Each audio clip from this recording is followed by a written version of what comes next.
कहानी है, मैं 97 में भी मैट्रिक का परीक्षा दिया, उसमें भी इंग्लिश में फेल हूँ, और 99 में भी परीक्षा दिया, उसमें भी इंग्लिश में फेल हूँ। आखिर फेल होने का कारण क्या था? फेल होने का एक ही कारण था, इंग्लिश बिहार बोर्ड में मस्ट नहीं है। जिंदगी में इसी से सीखिए, एक एक शब्द से सीखिए। आखिर अगर मस्त होता तो हम पास होते, मस्त होता तो हम पास होते। इसलिए जिंदगी में जो चीज पाना चाहते उसको मस्त बनाइए, इसके बिना हमारा काम न चले, आपको मिलेगा।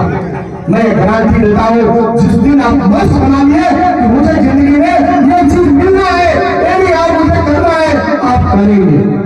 लेकिन वो मस्त नहीं था, इसलिए मैंने इंग्लिश में फेल किया। और लेकिन ये मस्त था, मुझे इंग्लिश से रुचि थी, लेकिन वो गांव के ग्रामीण परिवेश में पला बढ़ाया लड़का इंग्लिश का परिवेश को मिलता ही नहीं है।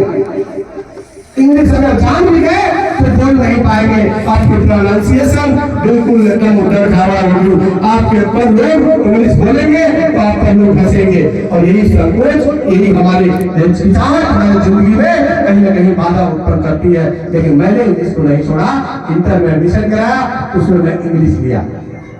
आप सोच सकते हैं क्यों लिया? क्योंकि मेरे अंदर वो चाहत थी, मेरे अंदर वो रुचि थी कि मैं इंग्लिश पर सफलता पाऊंगा।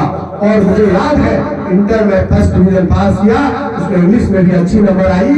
और क्यों आई, इस पर भी मैं हर लाइन में अपने जीवन से आप लोगों को मोटिवेट करने का मैं प्रयास करूंगा। इसलिए आई, तब भी मुझे इंग्लिश नहीं समझ में आती थी, लेकिन मेरी मेहनत, मेरी संघर्ष ईश्वर ने पूरा रिजल्ट देता था। मैं इंग्लिश को पढ़ता तो था, लिखता तो था, लेकिन भावार्थ समझ में नहीं आती, याद नहीं होता।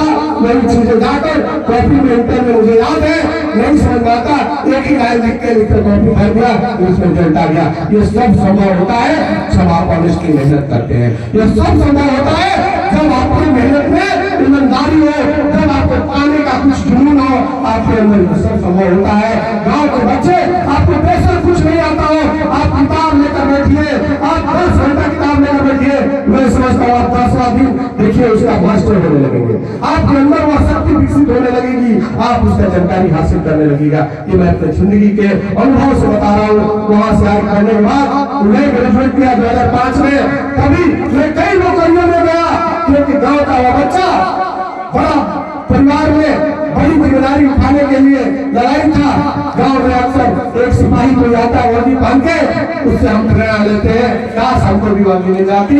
और वर्दी पाने का ये लगा था कि आपको जिम्मेदारी उठाना है इस पूरे परिवार को, क्योंकि हमारा कल्चर ज्वाइंट फैमिली होता है, हमारे कल्चर में सब यूनाइट होते हैं, परिवार यूनाइट होता है, और जो बड़ा होता है उसकी बड़ी जिम्मेदारी होती है। उसको वह सोचता है कि 5 भाइयों में बड़ा आदमी है, तो भाई हम ही को सबको करना है। तब मैंने क्या किया कि कई नौकरियों में भाग दौड़ करने लगे जाने के लिए, और कई नौकरियों में मैं छटा, CRP में छटा, BSF में छटा, आर्मी में 2002 में छटा। लेकिन मैंने जिंदगी में हार नहीं माना। मैं जिंदगी में यही ईश्वर को बोलता रहा, हो सकता है मुझे कोई बेहतर मिलने वाला है, इसलिए मुझे इन सब की जरूरत नहीं है। क्योंकि ईश्वर आपको कभी बेहतर देता है जब आप बेहतरी के योग्य होते हैं। हम बाजार में जाते हैं, सिंपल उदाहरण से समझ लेते हैं कि हम बाजार में कोई चीज वस्तु खरीदने जाते हैं तो उसको 10 बार पेट्रोलते हैं। ये कितना दिन चलेगा, इसकी कितनी गारंटी है, इसका रंग खत्म होगा कि नहीं होगा, ये फटेगा कि नहीं फटेगा। एक वस्तु के लिए जो कि वो टेम्पररी है, अस्थायी है, उसके लिए आप इतना कुछ करते हैं। ईश्वर आपको कोई बड़ा चीज ऐसे ही दे देगा क्या? भगवान कोई जिम्मेदारी आपको ऐसी आसानी से दे देगा क्या? भगवान भी आपको जज करता है, आपको यह तय करता है कि आप उसके पाने के लायक हैं कि नहीं। और जब आप पाने के लायक बन जाते हैं तो ईश्वर आपको ऑटोमेटिक आपको चढ़ने लगता है। वही चीजें हुआ। मैं जब इन सब चीजों से फेलियर हो गया तो मैंने सोचा अब चलो हमारी रिटेन अच्छी है, हम अब सिविल सर्विस की तैयारी करते हैं। तभी मैं 2002 में मुझे याद नहीं था, RPF का फॉर्म भरा था, और अचानक जब पढ़ाई मेरी अच्छी हो गई तो RPF का 2 साल बाद कॉल लेटर आया, और मैं उस एग्जाम में इतनी तैयारी हो चुकी कि मैं रिटेन मेरा इतना अच्छा हो चुका था, कह रहा था मेरा दिल कि अब किसी तरह की परीक्षा को मैं पास करने की हैसियत रखता हूँ। और वही हुआ, मैं आरपीएफ का एग्जाम पास किया और 2004 में भर्ती हो गई। सिपाही में भर्ती होने के बाद वहां भी आसान नहीं हुआ जिंदगी, क्योंकि उस समय का पीरियड में मात्र 5 या 6 हजार रुपया मिलता था और एक इतने बड़े परिवार में 3,000 रुपया में घर भेज देता था। 2,000 में मेरे से ट्रेनिंग करता था वहाँ। जब 2004 में गया ट्रेनिंग होती थी, कंजूसी कटौती करने लगा कि मैं 2 बार बीमार पड़ गया। बाकी लड़के राजवाड़ी से सब खाते थे, हम सोचते थे हमारा परिवार हमारे घर से बैठा है, तनख्वाह मिलेगा तो बेटा हमको भेजेगा, और उस कारण मैं पैसा भेज देता था घर और कम पैसे में ट्रेनिंग पूरा करता था, जिसका कारण मैं डिहाइड्रेशन का शिकार हुआ और मैं बीमार पड़ गया। लेकिन जुनून देखिए, मुझे याद है जब ट्रेनिंग में बीमार थे दिन और सिख लाइन में खड़े थे। सिख लाइन मतलब हमारे पुलिस फोर्स के लोग जो होंगे वो समझ रहे हैं, जब बीमार होता है तो ट्रेनिंग में एक लाइन होता है, लोग खड़े हो जाएंगे, लेकिन मेजर साहब ने कहा कि यार जो खड़े होगा उसका तनख्वाह कट जाएगा।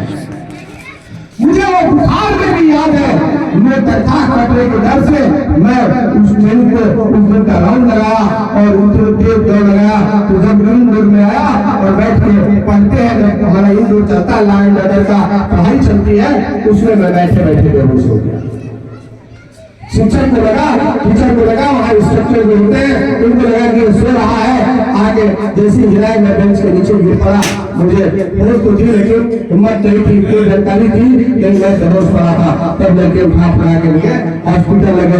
ये कहानी मैं क्यों सुना रहा हूँ? ये सारी जुनून की करामात है,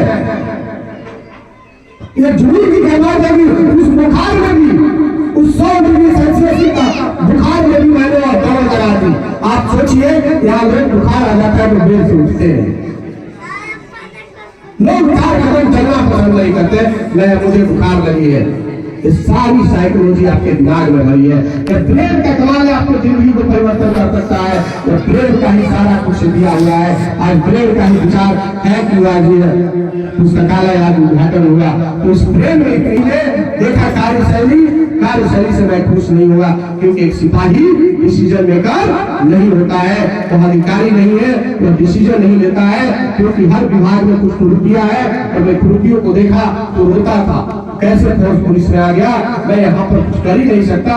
अपने ईमानदार रखने के अलावा मैं किसी को न बोल सकता हूँ, न आदेश दे सकता हूँ। मुझे लगता है मुझे यहाँ से निकलना चाहिए, और इसी का परिणाम रहा मन में विचार आना। जो भी होता है, देखो कैसे कैसे हम अपने अनुभव से बता रहे हैं, मुझे यहाँ रहना नहीं है, मुझे यहाँ से आगे बढ़ना है। मैं ग्रेजुएट हूँ, सिपाही के लिए matric pass inter pass education चाहिए। मैं तो ग्रेजुएट हूँ, मैं यहाँ पे हूँ, और मुझे यह माहौल पसंद नहीं, मुझे ड्यूटी पसंद नहीं कि जहाँ से मैं देखकर कुछ बोल न सकूं, किसी को रोक न सकूं, मुझे यह नहीं चाहिए। और उसका कारण रहा कि मैं पढ़ा, 2008-9 में भर्ती हो गया सब इंस्पेक्टर में। जब सब इंस्पेक्टर भर्ती हुआ, मेरी ट्रेनिंग हैदराबाद चलने लगी, हैदराबाद ट्रेनिंग चल रही थी। उसी दौरान एक संस्था आई, संस्था का नाम है एसपीजी। एसपीजी को कितने लोग जानते हैं नौजवान? एसपीजी का मतलब होता है स्पेशल प्रोटेक्शन ग्रुप। मेरे मन में जैसे ही आगे मैं बढ़ते गया, मेरे अंदर एक चैलेंजिंग जॉब करने की लालसा जगते गई। जब आप सीढ़ियां पर चढ़ते जाएंगे, जब आपकी मंजिल नजदीक होगी, तो और उत्सुकता जागृत होगी, यहाँ एकदम अब चढ़ जाएंगे, है ना। केवल पॉजिटिव सकारात्मक सोच के कारण ही संभव होता है, नहीं तो बहुत लोग सीढ़ियों पर चढ़ना शुरू करते हैं, थक के वापस लौट जाते हैं। बहुत गिने चुने लोग 1-2% ही मंजिल को पाते हैं। इसीलिए मैं वहाँ से जब आगे बढ़ा तो सोचा अब चैलेंजिंग जॉब करना है। इसी का परिणाम रहा कि मैं एसपीजी में रहा, स्पेशल प्रोटेक्शन ग्रुप में। स्पेशल प्रोटेक्शन ग्रुप मतलब प्रधानमंत्री, भारत के आदरणीय प्रधानमंत्री की सुरक्षा अधिकारी। प्रधानमंत्री के आसपास आप देखते होंगे काले चश्मे और कोट पैंट में, उस विंग में मैं 7 साल काम करके आया हूँ। 4 साल मनमोहन सिंह के साथ, 4 साल हमारे स्वर्गीय मनमोहन सिंह के साथ काम किया, और 3 साल अभी वर्तमान प्रधानमंत्री श्री नरेंद्र मोदी जी के सिक्योरिटी में हमने काम किया है। इस दौरान मुझे 4 विदेश कंट्री घूमने का मौका मिला, फॉरेन कंट्री घूमने का मौका मिला, और पूरे इंडिया में भ्रमण करने का मौका मिला। जो बच्चा एक गांव से, देखिए कहां से कहां ये सारी चीजें करा रही है एनर्जी। एक गांव का बच्चा जहां गांव से चलकर अगर आरा शहर में आता था, मेरा जिला आरा हुआ, आरा शहर में आता था तो इतना खुश होता था, इतना खुश कि आज मैं आरा शहर में आया हूँ। उस बच्चे को जिस दिन फॉरेन की धरती पर जहाज से 23-24 घंटे की जर्नी करके और जब हम ब्राजील गए तो आप सोच सकते हैं कि कितना खुश होगा बच्चा उस विदेशी धरती पर। हेलो हेलो हेलो हेलो पुनर्जन्म वहां मेरा हुआ।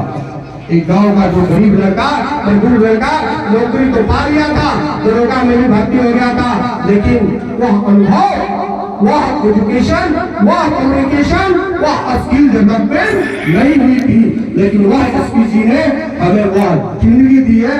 मैं उसका शुक्रगुजार हूँ। और 3 महीने की कठिन ट्रेनिंग, जिसमें एक ट्रेनिंग थी 6 दिन 6 रात बिना सोए आपको रहना है।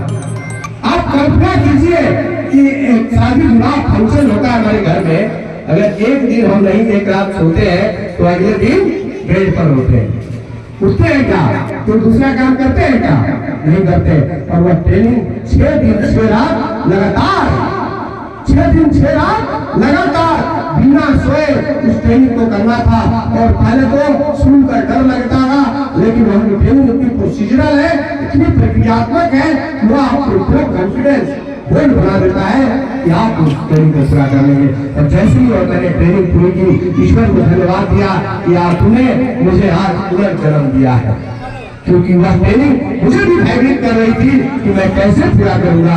6 रात 6 दिन 6 रात तू कैसे चल सकता है। उस दिन मुझे अनुभव प्राप्त किया हुआ। यह ब्रेन जो है ना, ब्रेन के अंदर जो हमारा है वो हमारा प्लास्टिक रबड़ है। जो हमारे ब्रेन के अंदर, आप जानवरों के ब्रेन के अंदर जो नॉन वेजिटेरियन होंगे वो देखे होंगे, जो जिन के ब्रेन के अंदर होते हैं वही चीजें हमारे अंदर है। जो हमारे गुर्दे होते हैं वो एक्चुअली वो इलास्टिक रबड़ है, इलास्टिक रबड़ है। वो आप इसमें जितना ज्ञान भरेंगे वो उतना बढ़ते जाता है, इसका मेमोरी पावर उतना बढ़ते जाता है। इलास्टिक रबड़ होता है ना, जितना खींचते जाएंगे उतना लमकते जाएगा। उसी तरह यह ज्ञान, यह मेमोरी हमारा इलास्टिक रबड़ है। आपने जितना ज्ञान भरिए उतना आपको यह उसमें स्टोर कर लेगा। जिंदगी में आप कभी देखिए ऐसा करके, ये ब्रेन में इतनी ताकत है कि आप आगे बढ़ेंगे। मैं ट्रेनिंग पूरा करके जब मैं एसपी जी में सर्वाइव किया और उसमें गया, कई संस्थान को घूमा, कई ऐसे संसद भवन को जो किताबों में पढ़ते थे गुरु जी कि संसद भवन में लोकसभा राज्यसभा होता है, सेंट्रल हॉल होते हैं, मैं बैठ के अनुभव करके आया। विज्ञान भवन, ताज होटल, स्मार्ट होटल जैसे बड़े बड़े 5 स्टार होटलों में मैं जाकर अनुभव करके आया। आप सोच सकते हैं कि बच्चा को ईश्वर ने कहां से कहां पहुंचा दिया। और जब 2017 में बैक आया तो पहली पोस्टिंग हमारी मोकामा हुई। सब इंस्पेक्टर होकर भी इसी विभाग के बदौलत वहां प्रतिनियुक्ति पर आदमी गया था।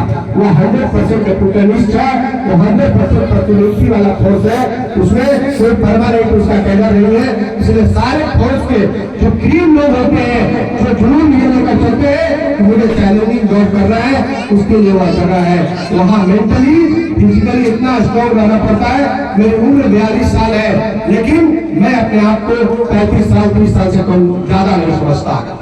और यह आपको भी समझना चाहिए, जो हमारे बड़ बुजुर्ग है, आपका बेशक उम्र हो गया हो, बेशक झुरिया चेहरे पर आ गई हो, लेकिन आप जिस दिन ये समझ लेंगे एक जस्ट लाइक नंबर है, नंबर।